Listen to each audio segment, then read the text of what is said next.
दोस्तों आप देख रहे होंगे या एक दो नहीं बल्कि 251 दूल्हे अभी जा रहे हैं। सभी बारी बारी से घोड़े पर बैठेंगे, घोड़े से बैठकर आप बारात के लिए निकलेंगे। दूसरी तरफ बड़ा पंडाल लगा हुआ है जहां पर यह सभी दूल्हे घोड़े पर सवार होकर जाएंगे। हम दूसरी तरफ दिखाना चाहेंगे, आप देख रहे होंगे किस प्रकार से घोड़े पर बैठकर सभी दूल्हे रवाना हुए हैं। दोस्तों यह अलौकिक दृश्य कितना अद्भुत लग रहा है, देख सकते हैं कितनी संख्या में लोग देखने के लिए आए हैं। सभी दूल्हे घोड़े पर सवार होकर निकल चुके हैं। दोस्तों ऐसा बताया जा रहा है जिस प्रकार से दलित और गरीब समाज के लोगों को घोड़े पर बैठने से मना किया जा रहा था, इसलिए बागेश्वर सरकार के द्वारा निर्णय लिया गया कि हम गरीब कन्याओं के विवाह में आए हुए सभी दूल्हों को घोड़े पर बैठाकर बारात में लाएंगे। देख सकते हैं किस प्रकार से घोड़े पर तैयार होकर यह सभी दूल्हे निकल चुके हैं। तो जैसा कि आप सब जानते हैं आज महाशिवरात्रि भोले शंकर जी का दिन है। आज महाशिवरात्रि के दिन देख रहे हैं किस प्रकार से बागेश्वर धाम में 251 सामूहिक कन्या विवाह का आयोजन किया गया है, जहां पर घोड़े पर बैठकर दूल्हे बारात के लिए निकल चुके हैं।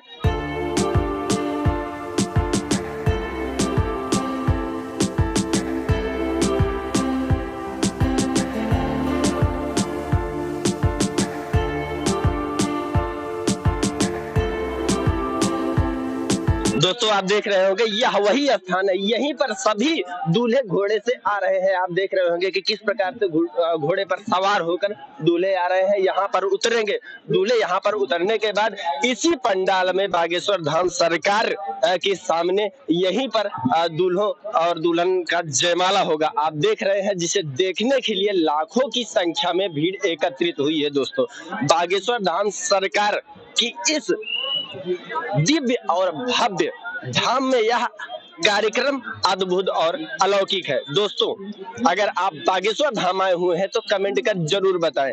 दोस्तों अगर आपने यह दृश्य देखा है तो इस दृश्य के बारे में आप क्या कहना चाहेंगे। मैं हूं नयन त्रिपाठी, ऐसी खबरों को देखने के लिए आप बने रहिए, देखते रहिए हरिद्वंद। दोस्तों यह वही विशाल पंडाल है, इसी विशाल पंडाल में 251 वर वधुओं के लिए अलग अलग मंडप बनाए गए हैं। आप देख रहे होंगे यहाँ पर आए हुए सभी दर्शकों श्रद्धालुओं की संख्या किस प्रकार से लोग इस अद्भुत क्षण को देखना चाहते हैं। हम चलेंगे और भी चीजें दिखाने का प्रयास करेंगे। एक तरफ जहां दूल्हे घोड़े पर सवार होकर निकल रहे हैं, वहीं वधु पक्ष की तरफ भी हम चलकर देखने का प्रयास करेंगे। दोस्तों आप देख रहे होंगे यह मंडप नंबर 232 है। जिस प्रकार से शादी विवाह में रीत रिवाज और परंपराओं से शादी विवाह किया जाता है, आप देख रहे होंगे उन रीत रिवाजों का भी ध्यान रखा गया है। हम जानने का प्रयास करेंगे कि यह सभी लोग किस पक्ष की तरफ से। आप लड़के वालों की पक्ष से। अच्छा आप लड़के वालों की पक्ष जी। अच्छा ये वर वधु पक्ष दोनों एक ही साथ बैठे हैं? एक ही साथ में, एक ही मंडप में। अच्छा जैसे दूल्हे को घोड़े पर सवार करके वहाँ विशाल मंडप में ले जाया गया। आप किस पक्ष से भैया जी?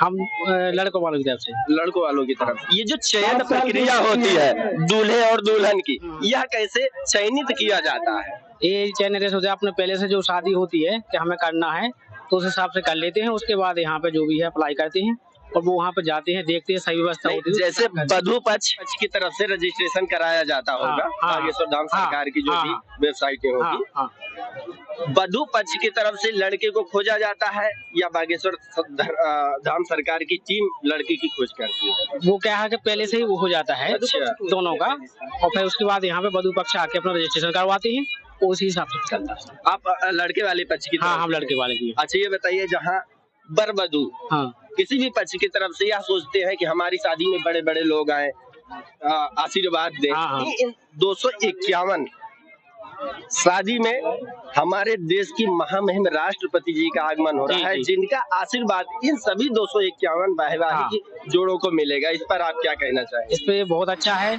जो हमारे राष्ट्रपति महामहिम बहुत पधार रही हैं, वो सबको आशीर्वाद देके उनको आगे भविष्य के उज्जवल हम काम कर। 40 नंबर में जो आचार्य जी थे वो अभी वहीं थे, अभी आसपास में घूम रहे हों।